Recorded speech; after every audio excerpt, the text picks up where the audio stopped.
Just Black Thoughts presents Just More Voices, a space for more dialogue, more lessons, and more community. What's going on, folks? It's D. White, aka the other English teacher. Tonight, I want you to meet a special guest, one of our first Just Black Thoughts essay contest winners, Layia Bolden. I'm calling my podcast Just More Voices, all right, where we get to hear from different creators, content creators within education, different creatives. Segment Just More Voices, a spinoff of justblackthoughts.com. Go check it out if you haven't done so. Would you like to introduce yourself? Sure. So my name is Layia Bolden. I was born and raised in San Francisco, California. I go to California College of the Arts right now. I'm going to be a senior this year. And I'm majoring in writing and literature.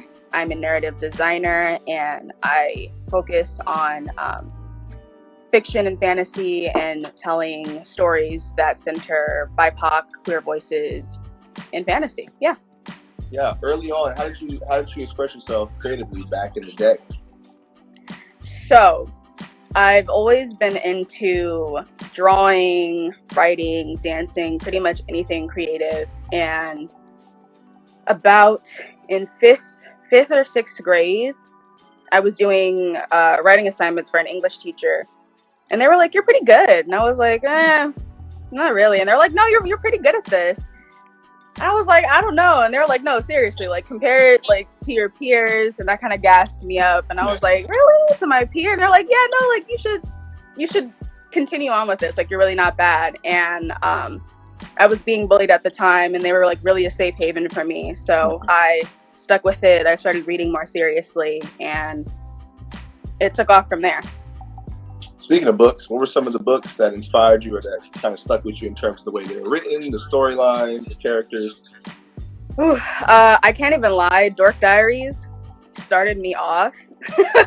Dork Diaries and a lot of manga. I went to a predominantly Asian school at first, so I started off with manga. And then I went to a predominantly Latinx middle school. Mm-hmm. So after I started reading manga, I started to read Dork Diaries, and then it went into stuff written by James Patterson. So those two authors, I don't remember the name of the Dork Diaries author, but those two authors started me off. And then I had another English teacher in middle school who was like, Zora Neale Hurston. You got to read Zora Neale Hurston, which was far too heavy for a middle schooler. But yeah, I started reading them. Huh. What was it about the style of James Patterson's work or the Dork Diaries that kind of captured your attention? So with James Patterson, that was the first one. The series was Maximum Ride, and I was reading the graphic novel version of Maximum Ride. And the cover was the third book, and it was the fact that Nudge, one of the main characters, was a black girl. Can't even lie. And I was like, oh my God, because I've been reading manga for a long time, and the fact that I had first seen a black girl, I didn't know that we existed there. I was like, okay, I'm hooked. I want to read this. I want to write this. I want to exist here, and I want my friends to be here. I want us all to be in this realm. So I started reading stuff like that, and I wanted to draw and write for like this genre. So he himself, it's not that his storyline hooked me, even though I did like Found Family and I liked the idea that there were avian creatures, but the fact that I could exist in this like realm and style hooked me more than anything else. Yes. Tell me more about representation. How has that changed for you over the years in terms of what you look for in a book or a storyline, or is it really just about creating the space to see yourself in the literature? So my thing about representation is I almost look for the lack thereof. So I love to look for what's currently popular. Sure. Because what's currently popular almost always is bad. Like it's almost always horrible. Yeah. And I like to like look for patterns of like what people are interested in, and what's interesting for a main character, or like in horror, like what are people currently afraid of? What are people anxious about? And horror always tells us. Or in fantasy, what are people escaping to? Or who's the hero? It always reveals something about society and what people are looking to. And I want to like give that same escapism or address the society's fears for us, people who look like us, or for my friends who are always POC usually, and give that same representation or escapism. And yeah, so, or also give a space and platform to, like, if I'm not going to be able to share that story through my own lens, give it to my friends, like give space for my friends to tell their stories. And so representation right now is like, it's not going to be from major corporations. It's not going to be through Disney. It's not going to be through Hulu. It's going to be through smaller creators and smaller platforms. It's never going to be, unfortunately, through who we want it to be from. We're going to have to like look through our own communities to find what we're looking for. You said a lot there. I got so many questions, and you know me. I'm not going to ask them all. I got time. I can do this again. I'm just curious, how did you develop that framework of understanding, you know, because I think a lot of us consume whatever's put in our faces versus going out to research and going out to find those storylines, because they exist. I think people, you know, they go, well, if I can't find it easily, then it doesn't exist, but obviously that's not the case. So what kind of, tell me about how you came to that mindset, like, yo, the good shit, excuse my language, is not what we're seeing on Hulu and Netflix. It came to a certain point where, like, I'm still guilty of this. Like, there's a point where, like, sometimes I just want to, like, log on to, well, for one, I stopped watching television because sometimes there's, like, a guilty pleasure of, like, I want to watch something bad, but I'll log on to something and be like, I know I'm going to watch something bad. I'm going to consume something that's bad, and I don't want to think about it. But I know that I'm, like, watching something bad. And so when I'm consuming it, it's not necessarily mindless. But there was a certain point where I was watching something, and I was like, I don't feel good. Or I like to read a lot. And I was reading a comic, and the main character was just blatantly dealing with fat phobia. And, like, the character wasn't fat at all. And I was like, this is just not making me feel good. And I couldn't just keep ignoring it. And I had read a comic instead by a character who was Black. The character was dealing with the love interest, like, just openly loving their natural hair. And it wasn't forced, it wasn't overdone, which is how I could tell that the writer was Black. And I just felt so seen. And I was like, yes, this is what I needed. This is what I was looking for. And that for me was like, well, then I just have to start reading stuff that are by Black women. I have to start reading stuff that are by plus size women. I have to start reading stuff that are by queer women. And I'm not always going to find the perfect mix of whatever. And so I just have to create that content, right? I have to create content. If I want to see a plus size woman, Black woman, queer woman who's going to have a love interest that loves their natural hair, I have to create that content, right? And it's not going to come from Netflix. It's not going to be written right unless I work at Netflix. And even then, it might be watered down by the executives. You know, so I think everyone is going to have that aha moment, and it's going to come some earlier than others, later for others. But yeah, I think it's going to happen. It's a matter of exposure. But sometimes you also just want to have, like, harmless fun. Sometimes you just want to have, sometimes you just want to watch Real Housewives. But as long as you know it's scripted. Yeah, I guess in that sense, just, do you draw a lot of your inspiration from personal experience or just being a really good observant person? Like, tell us about your kind of creative process. Ooh, so a lot of my experience or how I come up with stuff is, I'm a hater. I can't even lie. I am a hater through and through. I will watch stuff or read stuff and go, I could have done this so much better. Let me write this down. I'm going to do this, but better in like 10 years. And I'll give credit. I'll definitely give credit, but I could have done this better. Or I'll have been a little kid. Like, that's what got me started writing. I was writing Dork Diaries, or reading Dork Diaries, and I asked all my friends who were also reading it at the time, and I was like, what if we were in it? And everyone got super hype, and so I was like rewriting it and had like cranked out 2 versions of it, and it was with all of my friends in it, and it was super exciting. And I had done a different version of a different book and would like handwrite it in class, and probably why I had issues remembering stuff in class, but I had just like put my friends in it when I was in class. And so I would, at a very young age, rewrite different versions of stories, which now is fan fiction. And like that's how I had initially gotten my start. And so nowadays I'll look to the past and previous fiction, and like that's how I'll get my inspiration. And you could do that copyright free. It's a little bit harder because corporations are a little bit greedy. There's definitely stuff that's like, you know, you can rewrite Alice in Wonderland, and you can rewrite certain versions of Beauty and the Beast and stuff like that. It's a little bit harder with Disney, but I definitely get inspiration from older fiction and media, stuff from when I was a kid, but and like mythologies, people's mythologies. But I'm very careful inspirations from about you know, people's cultures and mythologies. But I really am inspired by mythologies and old stories because I think it's fascinating to like trace the lines of repeating stories in culture throughout, like from people who shouldn't have had contact with each other, but like there's always a similar story in culture just throughout time. Wow.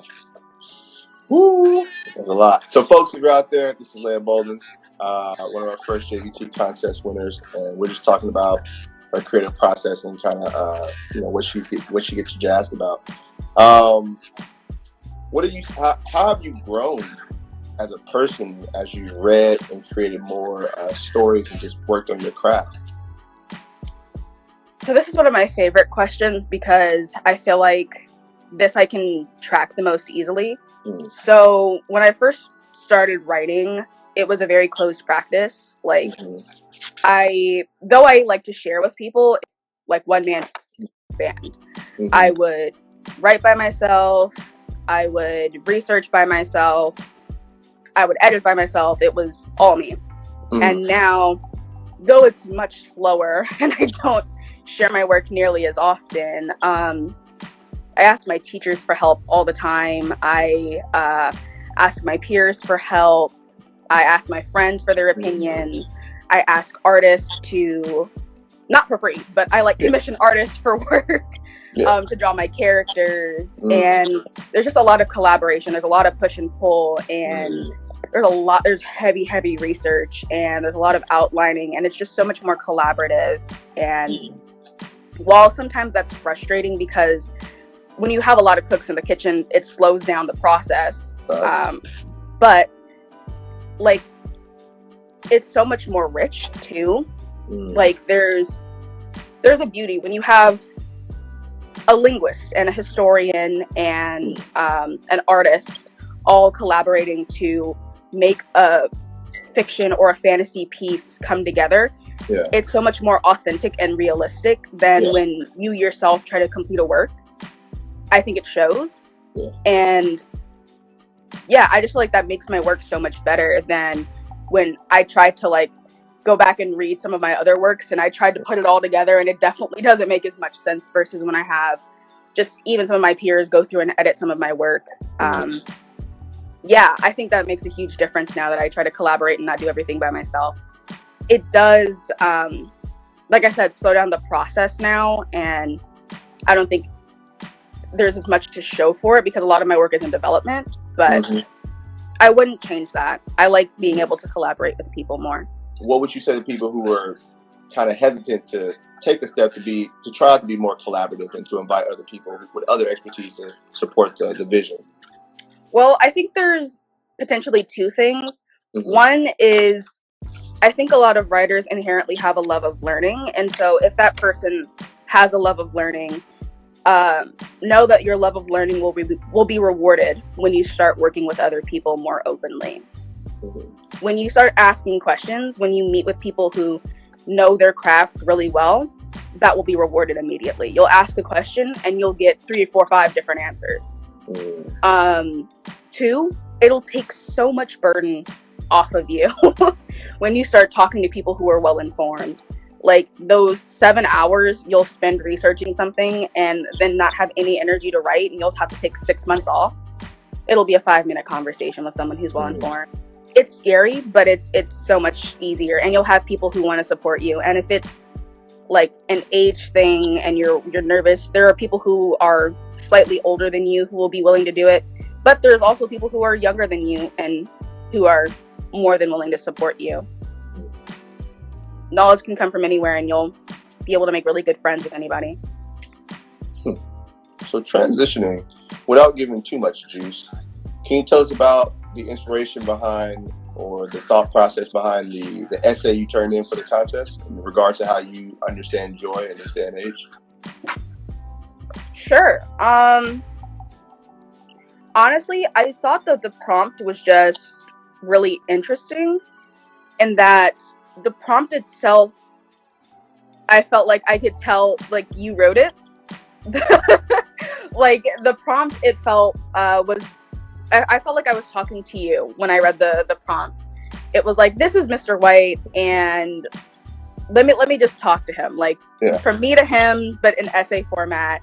And it felt unusually pessimistic for like how I know you.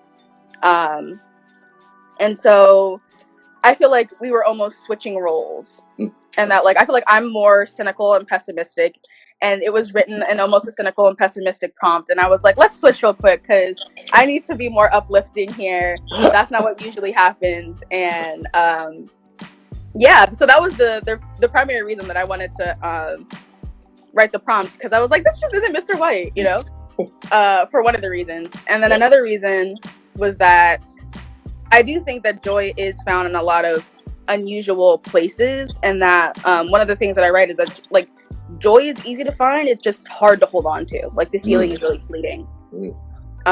It pops up very often, it's just like difficult to hold on to, like I'm saying. So I wanted to, like, write about why I think the feeling is hard to hold on to, and I was linking that back to the current society that we're living in, and that feeling of like sadness that's constantly like looming over, and the systems that allow that sadness to be consistently looming. You ain't lying. I've been up and down in these education streets in terms of, obviously I love my time with the young people, but it feels like there's so much going on just within education, obviously right now and always, especially in the grand scheme of things in our country, our world. Where do you find the intersection between joy and, you live out joy, and how do you, in your words, hold on to it, or how have you held on to it? Well, if I could be super candid, I depression, an element that I think as POC and Black people, like, if you have a hard time holding on to happiness, you have a hard time getting out of bed, you have a hard time completing tasks, and that is going on and lasting more than a couple of weeks, more than a couple of months, you need to talk to a doctor about it. You should talk to your support system about it. And if your doctor sends you to a psychiatrist or a therapist and they recommend it, talk to a therapist, seek out medication first and foremost, if that's right for you.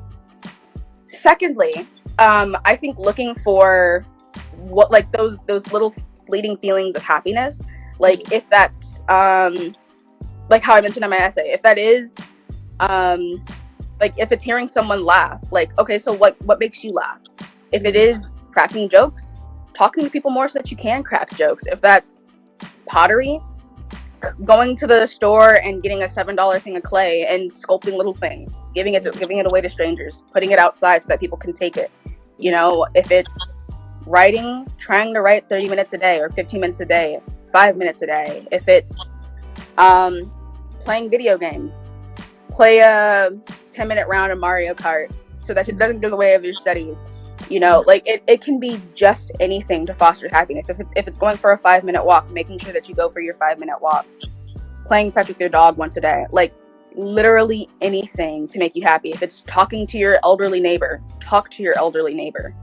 anything that gives you that little fleeting moment of happiness, just making sure that you're doing it every day. And if every day is hard, every other day, once a week, because it's easy to fall into being hopeless. I think keeping you hopeless is the goal of current society. Whew. Whew. If y'all are out there, give me a heart or something for her. She is spitting. Yeah, you're making me rethink. Yeah, it is difficult to hold on to, and then training yourself to see it, right? And like holding on to it, whatever that looks like for you. There's no conventional way of joy. In the interest of time, we got about 8 or 9 minutes. I want to respect your time, and I appreciate you being candid in your conversation here. I think this is going to, help a lot of people just listening to someone who may be your age and someone who's on the same kind of come up. I know I'm inspired by other creators. If you were talking to your younger self, not necessarily what advice, but what would be some of the things you would ask or say to yourself? I feel like a lot happened when I was younger. An overall message would probably be like, it gets better. You're going to be okay, and you're going to be happy. Happy is subjective, but like you're going to be happier than you are.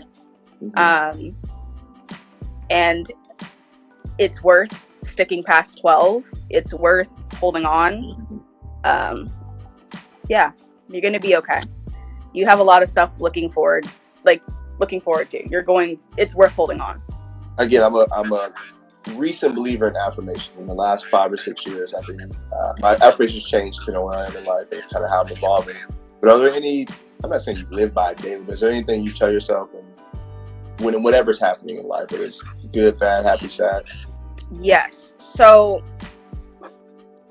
not necessarily something that I live by, but I try to remember is like everybody has something going on that doesn't give people an excuse to treat you like shit, but like everybody has full and complex lives like your own. I think the word for that is sonder. And so remember that when people are talking to you and when you're interacting with them. That just may give you some perspective. What was that word you used? I'm writing down a new word. What'd you say? Sonder? What thoughts, questions, voices, I don't know, do you want to leave people with at the end of the day? I guess like what else brings people joy, and how are you going to bring joy to other people? How are you going to show compassion to other people and show compassion to yourself? And I'm not sure. That's fine. It's a tough question, but I appreciate it. Yeah. In closing, you got anything you want to promote? Anything you want to have people check out, whether it's your work, some other artist or content creator?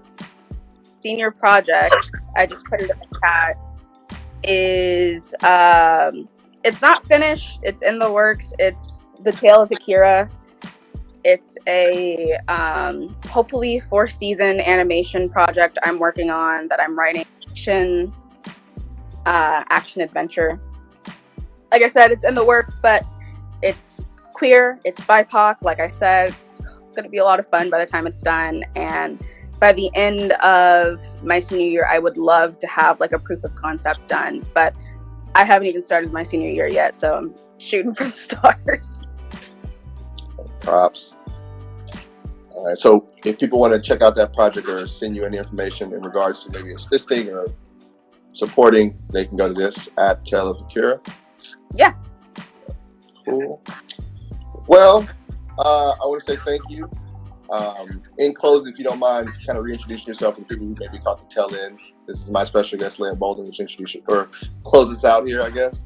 Yeah, of course. Again, I'm Layia Bolden. I am a senior at California College of the Arts. I major in writing and literature, and I'm a narrative designer who focuses on BIPOC queer narratives in fantasy and fiction. Well, folks, thank you all for joining. This has been another piece. I'm trying to start the podcast game back up. Just more voices, but we're here from other content creators within education, students as well. as a platform, again, to support, uplift, and to help us tell our stories, right? Because like was said tonight, our stories are going to be told by mainstream media. All right, well, thank you for your time and take care. Thank you. Hey, it's D White, founder of JustBlackThoughts.com. If you haven't done so, hit subscribe on YouTube. Follow me at The Other English Teacher on Instagram and YouTube. Peace.